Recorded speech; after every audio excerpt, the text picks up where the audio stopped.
இப்போ ஒரு 10 கட்சி கூப்பிட்டாங்க லண்டனுக்கு. அந்த 10 கட்சியில் மதிமுக பிரதிநிதியாவை மல்லை சத்யாவை அனுப்பிச்சாங்க. மதிமுக தான் அனுப்பிச்சது. அப்படி நான் போய் மதிமுக பேரையோ வைகோ பேரை சொல்லலைன்னா குற்றம். நான் போனது தமிழ்ச்சங்க விழா.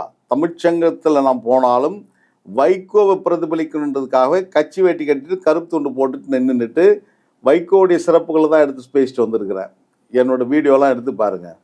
அவர் பொய் சொல்லலாம், ஆனால் ஊடகம் பொய் சொல்ல முடியாது இல்ல சார். எப்படி சார் 32 வருஷமா பயணிச்சுட்டு அவர் பொய் சொல்லலான்ட்டு ஒரே இப்ப பொய் சொல்றாரு சார். சார் நான் என்ன சொல்றேன்னா, இல்ல நான் உங்களுக்கு என்னோட காணொலி அனுப்புறேன் லண்டன்ல இவரை பத்தி நான் என்ன பேசணுன்ட்டு. அப்போ இப்போ பொய் சொல்றாரு, மகனுக்காக பொய் சொல்றாரு. மகனுக்காக? ஆமா, நான் அவரை பத்தி சார் தமிழக அரசியல் குடும்ப ஆட்சி தானே சார் நடக்குது. இல்ல சார், எங்க தனிப்பட்ட அதிமுக தவிர வேற எங்க, காங்கிரஸ் தவிர எங்க, பாஜக தவிர எங்க, வேற எங்க நடக்குது? குடும்ப அரசியல் தான் எல்லாமே நடக்குது. நீங்க வேற எங்க போனாலும் அங்கேயும் குடும்ப அரசியல் தான். ஆனா இவ்வளவு பெரிய பதவி அங்க அடைய முடியாது சார். உங்களால நினைச்சும் கனவுல கூட நினைச்சு பார்க்க முடியாது.